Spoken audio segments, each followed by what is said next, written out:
We're back on this special Ag Day edition of Cattleman to Cattleman, where we're talking with members of the beef industry about the challenges they face while growing a climate for tomorrow.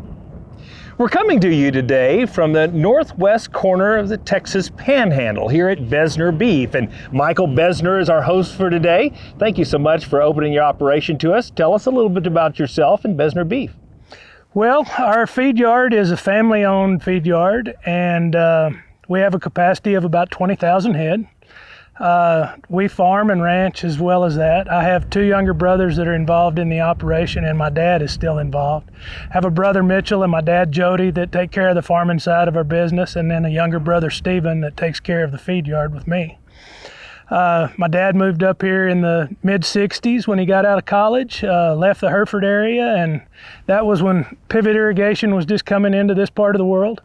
And we always had a cow-calf herd along with our farming and row crops and stocker and backgrounding operation. And then in 1997, we decided that we'd diversify a little farther and add a commercial feed yard. And that's where we're at. We're blessed with a fantastic group of employees that help us take care of the farm and the feed yard, and also blessed with a wide array of customers scattered all across the country.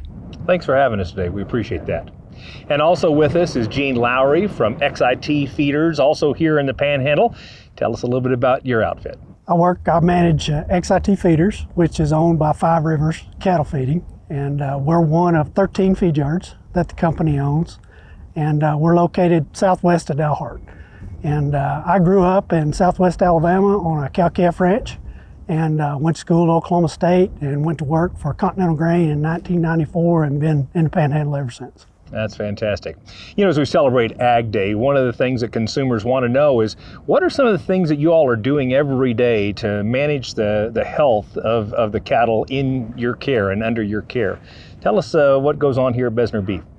Well, we have a beef quality assurance program that we, in cooperation with Texas Cattle Feeders Association, helps us take care of, and it really starts day one for the cattle as new arrivals, or day one for a new employee, is to make sure that we focus on everything that we can do to make the time that these animals are here at the yard as conducive to them being in good health and good condition, which also relates to efficiency for the feed yard and the customer feeding those cattle. So it's to everyone's benefit to take as good a care of them as we can.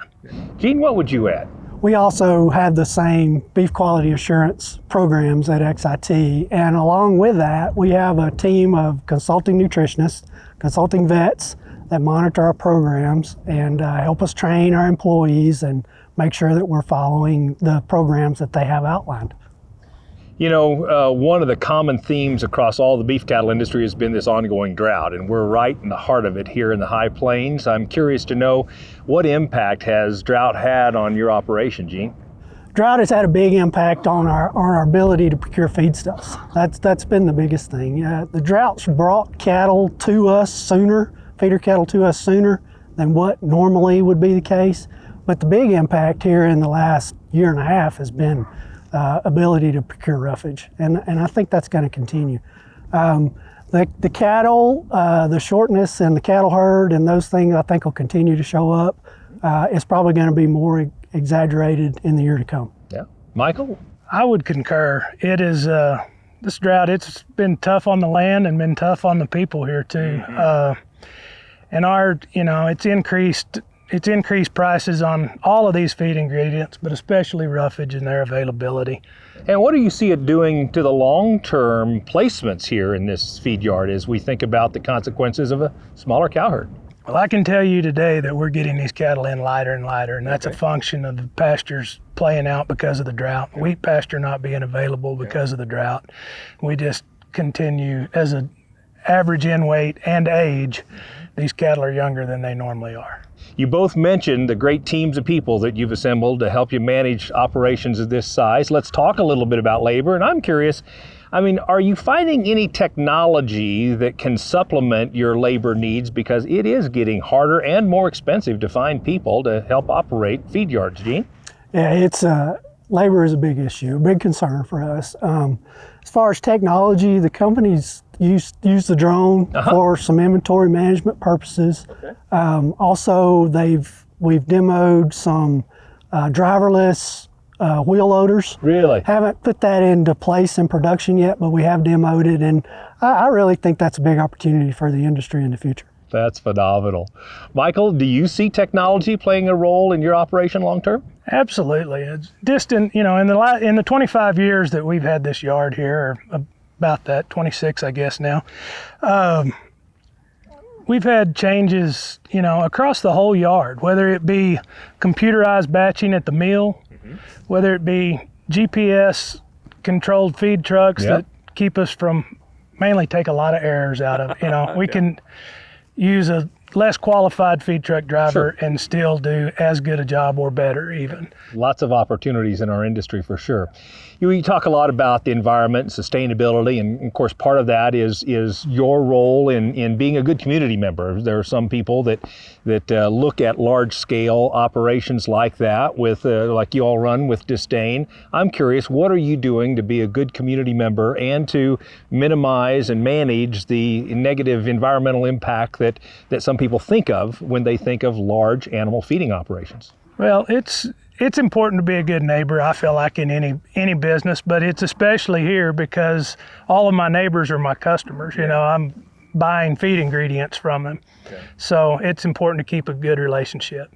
My family has been active for decades with the 4-H community and the FFA community here. We're big believers in those programs and have always supported them and happy to do so. Lately, we've been supporters of the Snack Pack for Kids program, which is for grade school kids to make sure that, one, they have enough nutrition, and two, that have enough protein with it. So that's phenomenal. I love programs like that, and it's given people an introduction to beef as well. Gene, how about you all? What I tell everybody usually, it's pretty simple, that we live in these communities too, and we raised our families here. Yeah. And we're going to do everything that absolutely within our power to keep things like they need to be. We're also involved with the 4-H. We do a lot of things with the feed yard technician program that Texas Cattle Feeders offers. As we celebrate National Ag Day, I'm just curious. We're talking to people from each one of the segments in the beef industry and from the feed yard segment. I would like you to tell us, what do you want consumers to know, Gene, about what you're doing here in feeding cattle? Our industry works tirelessly to provide a safe, wholesome, tasty product, and we take it very seriously. And we're going to do everything in our power to continue to do that. I would agree. Yeah. I would agree. I love production ag, and I like growing things. I love feeding these cattle and putting a product end product for the consumer at the grocery store, at the restaurant, that they can count on and depend on and know that they can trust it and that it's safe.